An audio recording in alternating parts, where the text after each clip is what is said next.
ఈరోజు జగన్మోహన్ రెడ్డి గారితో కలవటానికి మా కుమారుడు హితేష్ చెంచురామ్ నేను రావడం జరిగింది. వారితోటి కలవటం జరిగింది. వారితోటి పయనించడానికి మా కుమారుడు ఇక నుంచి వారి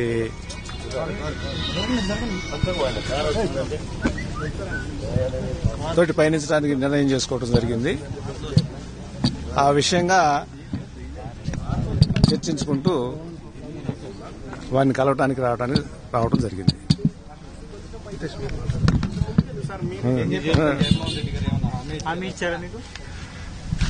వారితో పయనించడానికి వచ్చాము అని చెప్పిన తర్వాత సంతోషాన్ని వ్యక్తం చేస్తారు. అందుకంటే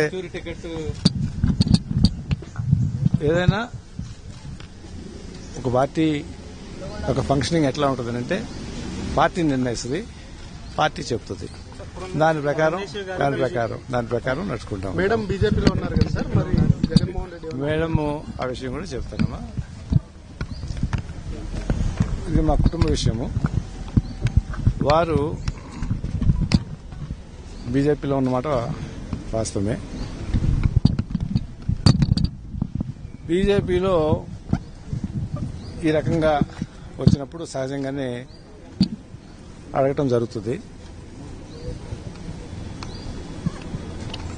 ఎవరి ఇష్టాల ప్రకారము వ్యక్తులు కానివ్వండి, కుటుంబంలో సభ్యులు కానివ్వండి చేసుకోవచ్చు.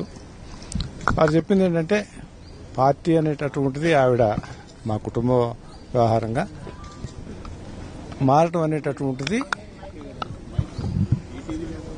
చేయరు. ఒకవేళ అవసరమైతే రాజకీయాల నుంచి సైలెంట్ అవడానికి కూడా నిర్ణయం చేసుకున్నటువంటి నేపథ్యంలో మాకు సంబంధించినటువంటి అనేక మంది శ్రేయోభిలాషులు ఆ పార్టీలో పెద్దలు కానివ్వండి, ఈ పార్టీలో పెద్దలు కానివ్వండి, అలాంటి నిర్ణయం వద్దు. గత కొన్ని సంవత్సరాలుగా ప్రజా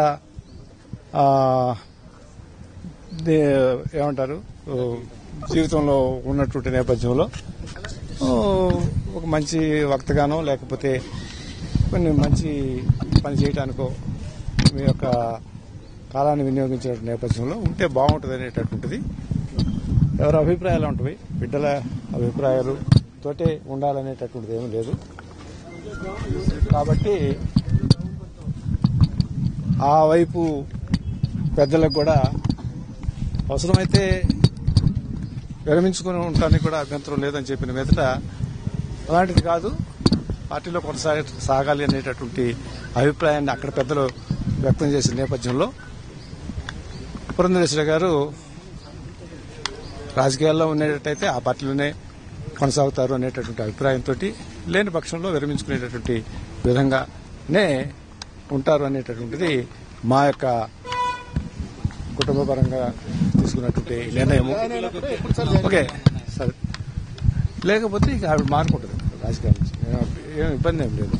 అది అలా ఉంటుంది. తర్వాత ఇదే సందర్భంలో 2-3 విషయాలు జగన్ గారిని కలిసినప్పుడు కానివ్వండి, లేకపోతే గత 2 సంవత్సరాలుగా నేను జగన్ గారి యొక్క ఇంటర్వ్యూస్ కానివ్వండి, లేకపోతే అతని ప్రవర్తన నియమావళి కానివ్వండి, అతని పాదయాత్ర కానివ్వండి, ఆయా సభల్లో కానివ్వండి నేను గమనిస్తూనే ఉన్నాము.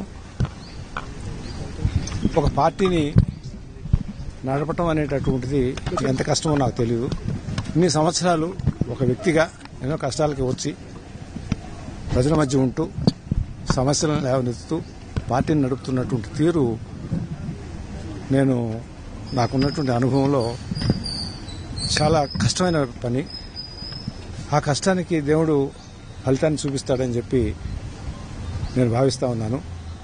అందరూ అనుకునే విధంగా జగన్ మోహన్ రెడ్డి గారు ఏదో ప్రవర్తన అట్లా ఉంటుంది ఇట్లా ఉంటుంది అనేటటువంటి అభిప్రాయం నాకు ఎక్కడ కూడా కనపడలేదు.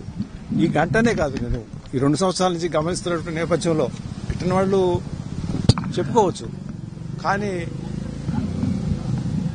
నేను చెప్పింది కానివ్వండి, నేను భావించింది కానివ్వండి, భగవంతుని ఆశీస్సులతోటి ఆ శ్రమకి ఫలితం అంటే ఫలితం అనేటట్టు కనపడితే అది రాష్ట్ర ప్రజానీకానికి మంచి జరిగేటటువంటి దానికి ఆ యొక్క ఫలితాన్ని ఉపయోగించడమే ధ్యేయంగా లక్ష్యంగా పనిచేస్తున్నాడు అని నేను విశ్వసిస్తున్నాను. విశ్వసిస్తున్నాను. అది జరగాలని కోరుకుంటున్నాను. ఆ వచ్చేటటువంటి యొక్క ఫలితం అంటే అధికారం అనేటటువంటిదే ఎవరైనా కూడా రాజకీయ రంగంలో చేసేటటువంటిది. ఆ వచ్చినటువంటి అధికారాన్ని ప్రజలకు ఉపయోగపడాలి అనేటటువంటి తత్వంతో తను కూడా పనిచేస్తాడు అనేటటువంటిది మా యొక్క విశ్వాసము. అదే ఆకాంక్షను నేను వ్యక్తపరిచాను. ఇది ఎందుకు మంచి జరగటం లేదా అని మీరు అనుకోవచ్చు. తప్పకుండా ఆంధ్రప్రదేశ్లో ప్రభుత్వం పనితీరు గాడి తప్పింది అని చెప్పి నా యొక్క భావన. ఎందుకు చెప్పాల్సి వచ్చింది గాడి తప్పింది అనేటటువంటిది, ప్రభుత్వ డబ్బుతోటి దీక్షలు చేయటం అనేటటువంటిది నేను ఈ 40 సంవత్సరాల డబ్బులు లేవు ప్రభుత్వం దగ్గర అంటూ ప్రభుత్వ డబ్బులతోటి దీక్షలు కొనసాగిస్తూ కోట్లు ఒక్కొక్క జిల్లాలో మీటింగ్ పెడితే కోట్లు ఖర్చు అవుతా ఉన్నవి. జనాలని బస్సుల్లో తీసుకొస్తా ఉన్నారు, టెంట్లు వేస్తా ఉన్నారు. కలెక్టర్స్, ఎస్పీలు అందరూ కూడా వాటికి పనిచేస్తా ఉన్నారు. ప్రతి మీటింగ్కి వాళ్ళు వారం 10 రోజులు పనిచేయాల్సి వస్తూ ఉంది.